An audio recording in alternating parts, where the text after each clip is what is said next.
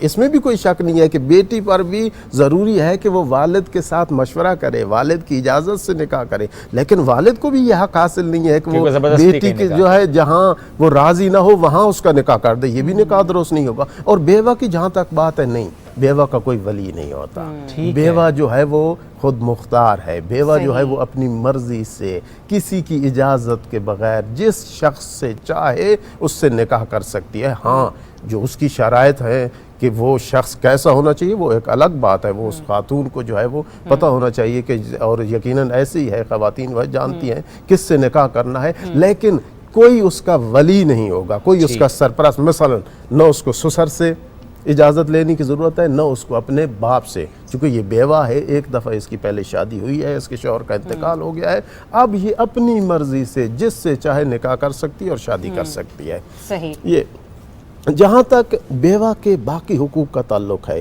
یہ بھی چونکہ بعد میں پھر یتیم کی طرف چلے جائیں گے، یہ بھی عرض کر دوں۔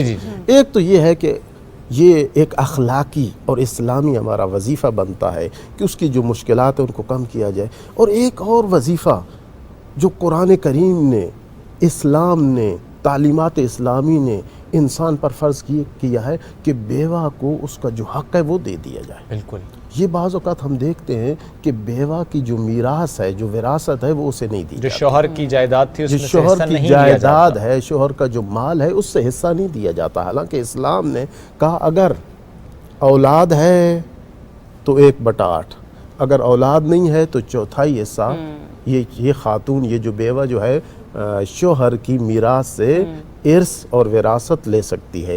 یہ بھی بعض اوقات ظلم ہوتا ہے کہ خاتون سمجھ کر وہ جو اس کا شوہر مرحوم ہوا ہے اس کے رشتہ دار جو ہے وہ آپس میں بانٹ لیتے ہیں، اور اس بیوہ خاتون کو بے شک وہ شادی بھی کر لے تب بھی وہ اپنے شوہر کی میراث سے اپنا حصہ جو ہے وہ اگر نہیں دیا جاتا، اس کا مطلب یہ ہے کہ وہ جو رشتہ دار ہیں وہ حرام مال کھا رہے ہیں۔ بالکل ایسی ہے، اگر وہ اسے اس کا حق نہیں دیتے، مثلاً اس کی جائیداد ہے، وہ جائیداد پر قبضہ کر لیتے ہیں، تو یہ غصب ہے، یہ ڈاکہ ہے، یہ اس کے حق پر ڈاکہ ہے، ان کا استعمال، ان کا اس کا کھانا جو ہے وہ شرعاً جائز نہیں ہوگا، حرام ہوگا۔ یہ ہے کہ اسے اس کا حق دے دیا جائے۔ ٹھیک ہے گیلانی صاحب، میں اس پر بھی آتی ہوں آپ سے، یہ بیواؤں کے حقوق کے حوالے سے جب اثر نے کہا نا کہ یہاں پر ہم دیکھتے ہیں کہ نکاح کے لیے کوئی ولی مقرر نہیں کیا جاتا، وہ خود مختار ہوتی ہے، لیکن پھر بھی اکثر اوقات ہمارے معاشرے میں ہمیں ایسی باتیں سننے کو ملتی ہیں، چونکہ وہ جوائنٹ فیملی سسٹم میں رہ رہی ہے تو اسے وہاں کے لوگوں کی عزت کا خیال نہیں، وہ خود کس طرح سے اس بارے میں فیصلہ کر سکتی ہے،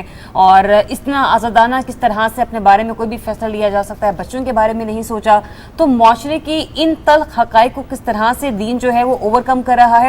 دوسرا یہ بھی میرا سوال ادھورا رہ گیا تھا وہیں پر، بناؤ سنگھار کا معاملہ، اس پر بھی تھوڑی رہنمائی فرما دیجیے گا۔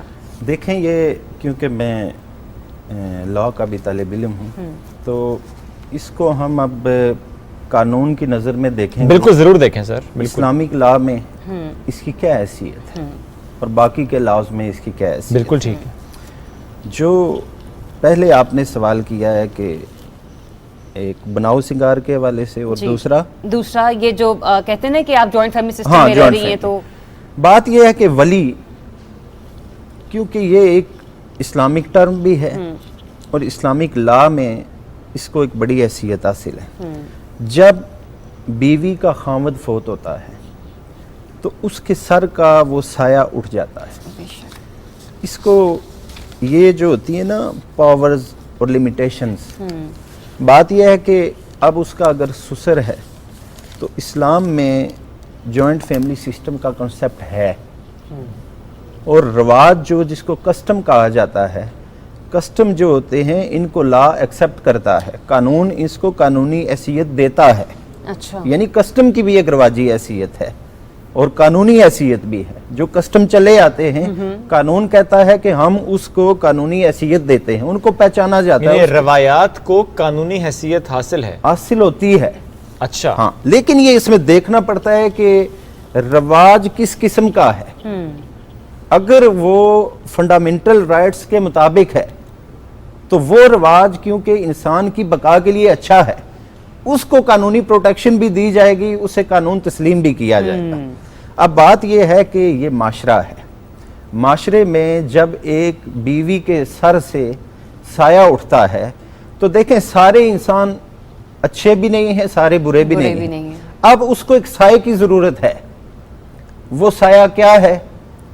یا اس کے خاوند کے بھائی ہیں، یا اس کی اپنی اگر اولاد ہے تب، اگر وہ بچے ہیں تو اس کا سسر ہے. اب رواج میں یہ دیکھنا ہوگا کہ اس کے سسر کا کریکٹر کیسا ہے، کیونکہ لا یہ کہتا ہے کہ کریکٹر آلویز ریلیونٹ، کریکٹر ہمیشہ بندے کے پیچھے پیچھے نال وہ اس کے ساتھ چمٹا رہتا ہے، اس کے ساتھ ساتھ رہتا ہے. بات یہ ہے کہ اگر وہ اس کو اپنی بیٹی سمجھتا ہے، اس کے حقوق کا خیال رکھتا ہے، اگر اس پہ شفقت کرتا ہے، تو پھر کسٹم یہ بات کہتا ہے، رواج یہ بات کہتا ہے کہ اس کی سربراہی، کیونکہ ابھی تک وہ اس خاوند کے گھر میں ہے، گھر کے بھی کچھ قانون ہیں، جس ریاست میں جاؤ اس کے قانون کو فالو کیا جاتا ہے. اب قانون کیا ہے جوائنٹ فیملی کا کہ اس کو اس کے حقوق ملیں گے، کیونکہ اب اس کا سسر اس کا باپ ہے. اگر سسر کا کریکٹر والد کی طرح ہے تو پھر وہ جو بہو ہے اس کو ان کی تابعداری ضروری ہے. اچھا ہاں، کیونکہ اللہ تعالیٰ نے سسر کے بھی حقوق رکھے ہیں. وہ ایک جوائنٹ فیملی میں رہتی ہے، اس کو فیملی کے جو قواعد و ضوابط ہیں ان کو فالو کرنا پڑے گا. یعنی اگر سسر ہے، جیٹ ہے، دیور ہے، وہ کہتا ہے کہ شادی نہ کرو، نکاح نہ کرو، یہیں رہو، اس گھر میں رہو، یہ تو اسلام کے خلاف ہوگا. بالکل ٹھیک ہے، تو خلاف ہوگا. ایسی چیز نہیں ہوگی ایسا نہیں جو اس کے فنڈامنٹل رائٹ کو ختم کرے. ٹھیک ہے، ایسی نہیں، پروٹیکشن کے حوالے سے ہے. یعنی بات یہ ہے کہ اس معاشرے میں اکیلی عورت، معذرت کے ساتھ ہمارا جو پاکستان کا کلچر ہے یہاں پہ رہنا مشکل ہے، لہٰذا اس کو مردوں کی ضرورت ہے جو اس کے سر پہ سایہ رکھیں. اس حوالے سے جو اس کے فنڈامنٹل رائٹ ہیں جو اسلام دیتا ہے، نکاح کا ہے، اس کے اٹھنے بیٹھنے کا ہے، اس کا لباس ہے، یہ تو اس کے فنڈامنٹل رائٹس میں آتا ہے. یہ تو اسلام نے ڈکلیئر کیے ہوئے ہیں. جو چیز اسلام نے ڈکلیئر کی ہے اس پہ کوئی بھی پابندی نہیں لگا سکتا. تو سر ہم یہ کہہ سکتے ہیں گیلانی صاحب کہ جب تک وہ ان کی سربراہی میں یا ان کے ساتھ رہ رہی ہے تب تک تو وہ ان سے ڈسکس کر کے مشاورت کر کے اپنے بارے میں کوئی فیصلہ کر سکتے ہیں، لیکن اگر تب بھی وہ لوگ ممانعت پر آ جاتے ہیں تو وہ اپنا جو ہے وہ راستہ تبدیل کر کے یا گھر سے اس سے الگ ہو کر بھی اپنا فیصلہ خود مختاری کے ساتھ کر سکتی ہے. وہ اپنا فیصلہ کر سکتی ہے، اسے اسلام بھی اجازت دیتا ہے، قانون بھی اجازت دیتا ہے. پھر ہوتا یہ ہے کہ یا وہ میکے میں رہے گی یا وہ پلٹ کے اپنے گھر آ جاتی ہے والدین کے گھر میں. جی بالکل. اگر یہ دونوں طرف سے اس کا کوئی والی وارث نہیں ہے تو پھر یہ ہمارا جو کسٹم ہے، رواج ہے، اس میں وہ پھر خود جا کے اپنے فیصلے کرتی ہے. اور اگر اس کے رائٹس پہ کوئی ڈاکہ ڈالتا ہے، حقوق کوئی چھینتا ہے، تو اس کو پھر بھی اختیار ہے.